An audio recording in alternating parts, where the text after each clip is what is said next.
happen is you might have your pregnancy as ideal, like this, and the baby's LOA or wherever you want it to be, and then in the labour, for whatever reason, the baby ends up turning, and you have what we call more of an OP labour. So your contractions, as the uterus is getting smaller, are kind of bashing the baby sort of down like this, but the baby isn't going into the pelvis easily, so you're getting all the pressure and the discomfort of the baby's spine, like knocking against your spine, and the labour's slower because the baby isn't going in, and the uterus is trying to get smaller and smaller and push, and also the fit of the baby's occiput, or the crown of the head, isn't a good fit on the cervix, so you're not getting nice even pressure.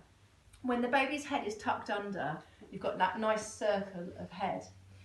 So it's really important that the baby is chin down, okay, so that's nice and flexed, and this is the part of the baby's head that's going to present, it's the presenting part. But babies can present with their heads deflexed, which means the chin isn't on the chest, so like that, and of course that widens the diameter of what needs to go through the pelvis. So the smallest diameter is chin to chest. Could you hold its legs? Thank you. That's it. So the smallest diameter is with the baby's chin tucked, and it's this diameter here. That's what we want to come through.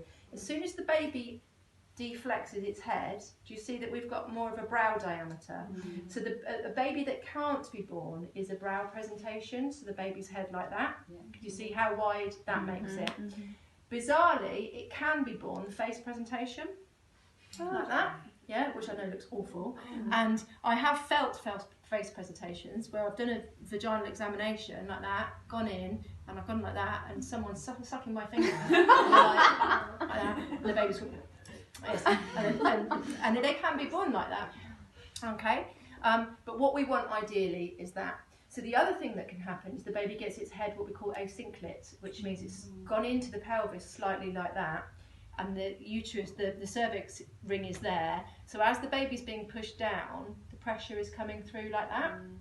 And these babies often end up with what we call torticollis, and they can be like tight down one side, and that can affect all sorts of things, like if you know quite a lot about osteopathy and stuff, like can affect their digestion, can affect the nerves, can affect feeding. So we want this position like that. The other one is obviously baby breech. Turn your hand around, okay? So we've got a breech like that. Babies can be born breech, and actually their body is smaller than their head. So although in us that's a problem, the biggest bit that's going to have to come through the vagina or through the pelvic cavity in the vagina is actually the baby's head. So the danger with the breech, if you could hold the pelvis, thank you, is that the baby's body can be pushed through. Legs deliver like that nicely, comes in, exactly the same thing would have happened, the rotation would have happened. We need the shoulders to rotate like that, and the baby can go round, it goes, okay, and out, and it can come to this stage, and if the cervix isn't fully dilated, there may still be, you know, a circle that isn't quite big enough for the baby's head to come through, and then the baby's body is born, but the head is still inside. And the baby's still being fed with oxygen by its umbilical cord, but if you get to the point that the baby's head is then sort of trapped with the bones, you can get lack of oxygen. So we need to usually do manoeuvres to help the baby be born. So one of the things we would do is get the mum to turn around on her all fours.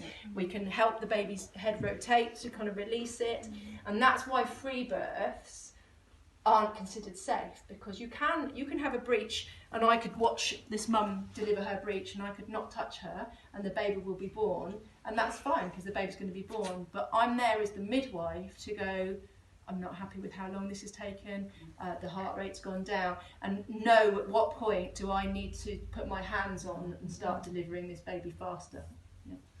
If you're in a medical thing where they're going to